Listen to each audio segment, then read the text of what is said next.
এরপরে হবে আমাদের 7 আপ মিশন। অবশ্যই এবার হেক্সা মিশনে আমাদের সফল হবে মরক্কোর বিপক্ষে। ব্রাজিল সাপোর্ট করি, বাট অন্ধভাবে কোনো কিছু তো বলা যায় না যে। আজকে ব্রাজিল এবং মরক্কোর ম্যাচ আছে, কি মনে হচ্ছে কারা জিততে পারে? অবশ্যই ব্রাজিল জিতবে। এবার হচ্ছে সেরা টিম নিয়ে মাঠে নামবে। তাদের মধ্যে অনেকেই আছে ভালো ভালো ক্লাবে খেলে, ওদের খেলা অনেক ভালো। আমাদের টিম বিশ্বমানের টিম, আমরা 5 বারের বিশ্ব চ্যাম্পিয়ন। অবশ্যই এবার হেক্সা মিশনে আমাদের সফল হবে মরক্কোর বিপক্ষে। ইনশাল্লাহ আমরা জিতবো। ওরা তো দেখে নাই, আমরা অনেকে দেখে নাই যে আমরা এবারে টিম অনেক ভালো টিম।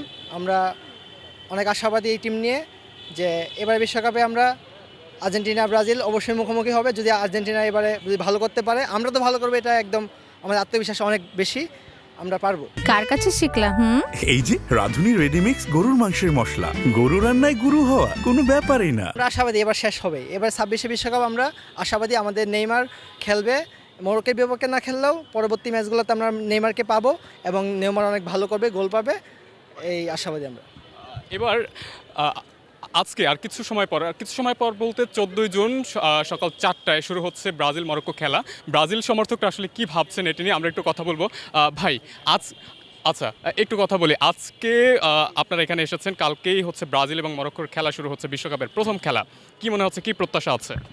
এখানে যেহেতু মরক্কো একটা স্ট্রং টিম, বর্তমান অবস্থান থেকে ওদের অবস্থান 7 এবং ব্রাজিলের 6, তো খেলাটা খুবই মানে কম্পিটিটিভ হবে, এটা আশা করা যায়। আর ফলাফল আমরা প্রত্যাশা করি, আগ থেকে কিছু না বলাই বেটার মনে করতেছি। কনফিউজ বলতে ব্রাজিল সাপোর্ট করি, বাট অন্ধভাবে কোনো কিছু তো বলা যায় না যে দুটো টিমই স্ট্রং আছে। তবে আশা করি ব্রাজিলই হয়তো জয়ের মুখটা দেখবে শেষ পর্যন্ত। ইনশাল্লাহ লোডিং এটা হবে ইনশাল্লাহ। যদি এটা হয় এরপরে হবে আমাদের 7 আপ মিশন। 7টায় কাপের 7 আপ মিশন শুরু হবে। তাই যাক, মানে 7 আপকে তারা 7টা গোল নয় 7টা কাপ নিয়ে পূর্ণ করে দিবে, অর্থাৎ জবাবটা তারা কাপ দিয়ে দিবে। আমরা কথা বলবো আরও একজনের সাথে। ভাই, এই যে আগামীকালকের খেলা নিয়ে কি প্রত্যাশা করছেন? আমার মনে হয় গোল দুই টিমের কেউই বেশি গোল দিতে পারবে না। হাইস্ট মানে 2-1 বা 2-0 এরকম হবে। তবে আমার মনে হয় এখানে 1-1 বা 1-0 হওয়ার চান্স সবচেয়ে বেশি আর কি। এরকম সেই ওয়ানটা কাদের থাকবে? 1টা ব্রাজিলেরই থাকবে ইনশাল্লাহ, দেখা যাক। মরক্কো কিন্তু বেশ স্ট্রং একটা টিম, সেই জায়গা থেকে কোনো ধরনের কনফিউশন আছে কিনা? 1-1 বা 1-0 এরকম হবে। তাই হ্যাঁ। হেক্সা মিশনের কি অবস্থা হতে পারে? আর যে হেক্সা মিশনে যে আমার বন্ধু রাসেল যা বললো, আমরা দুজনেই বেশি মানে মানে একমত পোষণ করি যে আমরা 7 আপ এখন সবাই বলতেছে, পরে দেখা যাবে আমরা 7টা স্টার নেব, তখন আমরা 7 আপ বলবো এরকম।